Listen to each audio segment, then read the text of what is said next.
Wanderings of Oisin is an epic poem published by William Butler Yeats in 1889. This narrative poem takes the form of a dialogue between the aged Irish hero Oisin and St. Patrick, the man traditionally responsible for converting Ireland to Christianity. Most of the poem is spoken by Oisin, relating his 300-year sojourn in the Isle of Faery, where he travels after falling in love with the fairy princess Nine. This excerpt is from Book 1 of the Wanderings of Oisin. They led us by long and shadowy ways, where drops of dew in myriads fall, and tangled creepers every hour blossom in some new crimson flower. And once a sudden laughter sprang from all their lips, and once they sang together while the dark woods rang, and made in all their distant parts, with booms of honey and honey marts, a rumor of delighted hearts. And once a lady by my side gave me a harp and bid me sing, and touched the laughing silver string.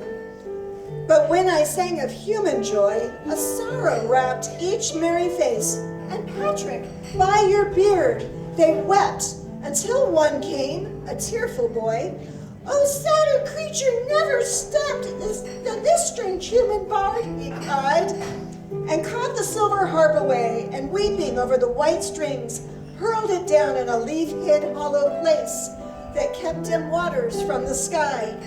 And each one said with a long, long sigh, "Oh, saddest harp in all the world, sleep there till the moon and the stars die." And now, still sad, we came to where a beautiful young man dreamed within a house of wattles, clay, and skin. One hand upheld his beardless chin, and one a scepter flashing out wild flames of red and blue and gold, like a merry wandering rout of dancers leaping in the air.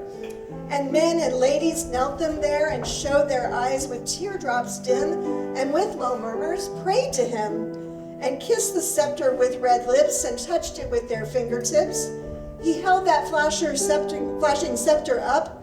Joy drowns the twilight in the dew, and fills with stars night's purple cup, and wakes the sluggard seeds of corn, and stirs the young kid's budding horn, and makes the infant ferns unwrap, and for the peewit paints his cap, and rolls along the unwieldy sun, and makes the little planets run.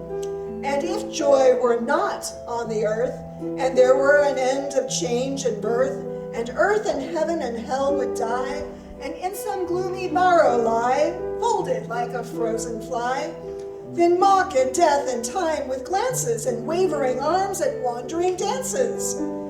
Men's hearts of old were drops of flame that from the saffron morning came, or drops of silver joy that fell out of the moon's pale twisted shell.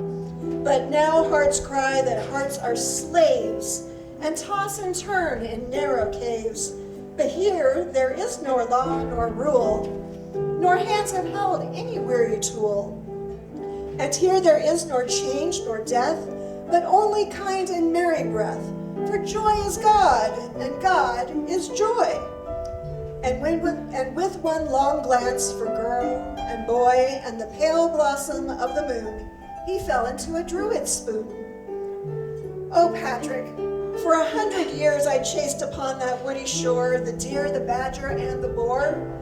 Oh, Patrick, for 100 years at evening on the glimmering sands beside the piled-up hunting spears, these now outworn and withered hands wrestled with the island bands. Oh, Patrick, for 100 years we went a-fishing in long boats with bending sterns and bending bows, and carving figures on their prows of bitterns and fish-eating stoats. Oh, Patrick, for 100 years the gentle Nine was my wife, but now two things devour my life, the things that most of all I hate, fasting and prayers. An old man stirs the fire into a blaze in the house of a child, of a friend, of a brother. He has overlingered his welcome, the days grown desolate, whisper and sigh to each other. He hears the storm in the chimney above, and bends to the fire and shakes with the cold, while his heart still dreams of battle and love and the cry of the hounds on the hills of old. But we are apart in the grassy places, where care cannot trouble the least of our days, where the softness of youth be gone from our faces, or love's first tenderness die in our gaze. The hair grows old as she plays in the sun, and gazes around her with eyes of brightness. Before the swift things that she dreamed of were done, she limps along in an aged whiteness. A storm of birds in an Asian tree, like tulips in the air's a-wingin', and the gentle waves of the summer seas that raise their heads and wander singing, must murmur at last, "Unjust, unjust!"